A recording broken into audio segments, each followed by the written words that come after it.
उसने 20 करोड़ रुपए में डील की है, उसकी मैंने बड़ी लंबी कीमत भुगती है, लेकिन राणा साहब 2300 वोट से जीते हैं। फिर भी उस चीज को इन्वेस्टिगेट नहीं किया किसी इंसान ने।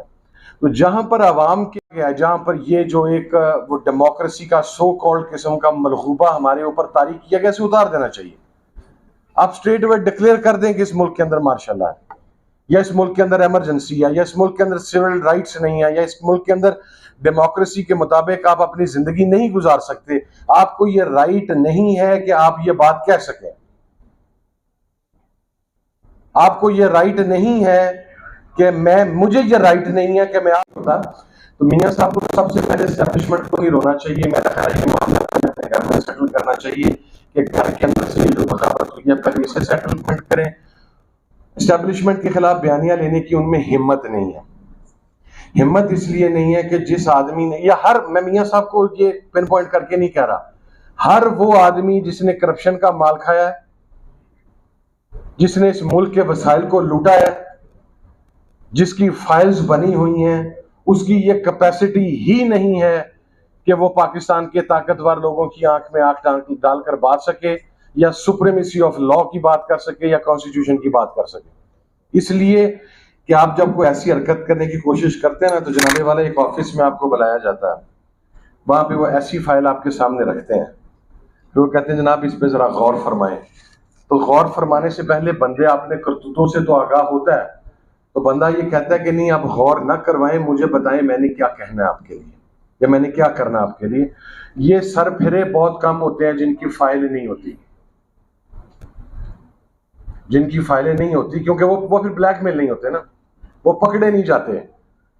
उनको अब ब्लैकमेल, हाँ उनके लिए फिर एक ही हाल होता है, या वो हादसों में मारे जाते हैं, या उनके वो टायर खोल दिए जाते हैं, टायर आर्ट्स खोल जाते हैं, या वो किसी दहशतगर्द तंजीम का निशाना बन जाते हैं।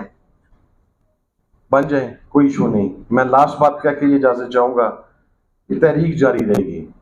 मैं इमरान खान साहब के साथ खड़ा था, उस बंदे ने, अच्छा ये भी ना, कुछ भाषण देने के लिए कुछ लोग आ जाते हैं, रोज मीडिया के ऊपर बैठ जाते हैं कि जी सानिया 9 मई हो गया, सानिया 9 मई हो गया। जिन लोगों ने कभी जुबान पर का गेट नहीं देखा, वो भी इतनी महारत के साथ रात को बैठ के झूठ 8 से 12 बजे तक बोलना शुरू करते हैं कि वहां पर ये था, वहां पर ये था, वहां पर ये था।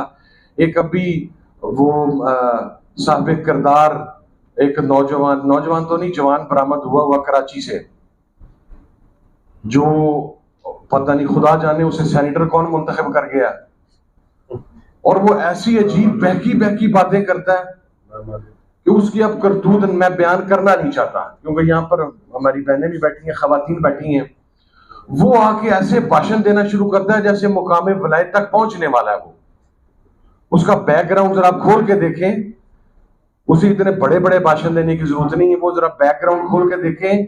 या थोड़ा, अब कल उसने नाम लिया जनरल फैज का, मैं बताऊं इसी जनरल फैज के पीछे ये मौसूफ किस तरह फेरा करते थे, तरले और मिन्नतें करते हुए।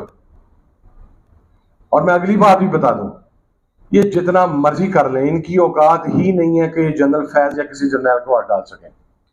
ये सिर्फ किसी एक जाती इंडिविजुअल को खुश कर रहा है, जिससे इसने अपना बेनिफिट लेना है या आपको अपनी ख्वाहिश पूरी करनी है, नथिंग मोर देन दैट। कमाल है, सेनेट ऐवाने वाला, वोट खुदा जाने के थो, गंदा नवाज शरीफ, गंदा जरदारी, पार्टी सारी उसको वोट डाल गई।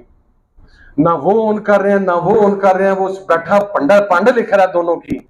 और फिर भी जनाब वो, ये है पाकिस्तान का एक्चुअल अलमिया और पाकिस्तान का एक्चुअल डायलेमा, कि वो लोग जो कुछ लोगों की खुशामद करके इक़्तिदार के अंदर आ जाते हैं। एक वो बनारसी ठाक हैं सियालकोट के हमारे, वो खुदा जाने उसने पता नहीं हार के कब बाहर होना कौमी असम्बली से, को ऐसा नहुसत का साया उस बनारसी ठाक का, ख्वाजा आसिफ का, वो जितनी महारत से कौमी असम्बली के फ्लोर पर खड़ा होकर वो झूठ बोलता है, उसे देख के दिल करता है उसका झूठ सुन के कि बंदा इस हैवान से उठ के बाहर चला जाए। आजकल जो इंसानिया 9 मई की तकलीफ उन्हें वारद हुई है, और ये तमाम तकालीफ उनको वारद हुई हैं। भाईजान आए जरा 9 मई की जुडिशियल इंक्वायरी करवाएं। मैं आपको बताता हूं कि जुडिशियल इंक्वायरी में फैसलाबाद में किस किस जगह पर ये राना सनाउल्लाह साहब के कौन कौन से बंदे मौजूद थे, तस्वीर में आइडेंटिफाई करके दूंगा। आप बनाए तो सही ना, आपको पता तो लगे। आपने तो उन लोगों को भी उस FIR में नामजद कर दिया जो मुल्क में नहीं थे। तो मैं सिर्फ ये बात कहना चाह रहा हूं कि हमें इमरान खान के साथ खड़ा था।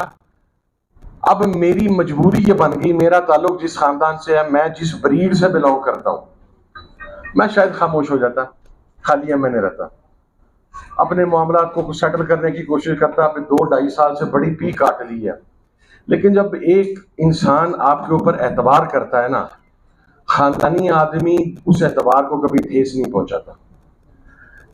ना तो मैं इमरान खान का साथ छोड़ूंगा, ब्लैक एंड व्हाइट क्लियर है। एक जुबान उसे दी, एक एतबार उसने किया, वो एतबार कम से कम जीते जा।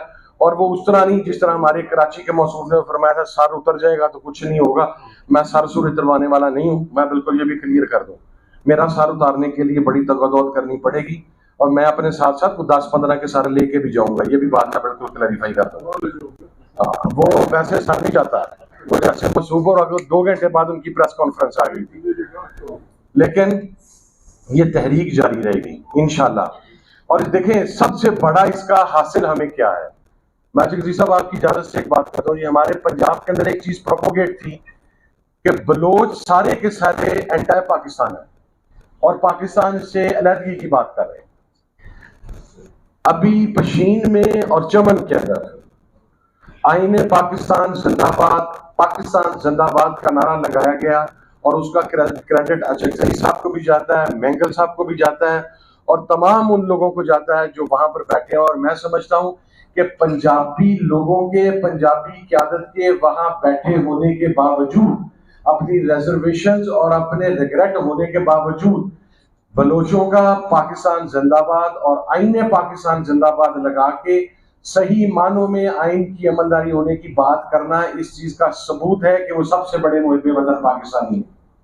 फिर हमने वहां पर वादा किया था कि हम पंजाब जाएंगे, हम अपने इलाकों में वापस जाएंगे, हमारे पे जो मर्जी गुजरे वो खुदा जानता जो गुजरती है, लेकिन हम आप भाइयों की आवाज हमारे पंजाब से उठेगी।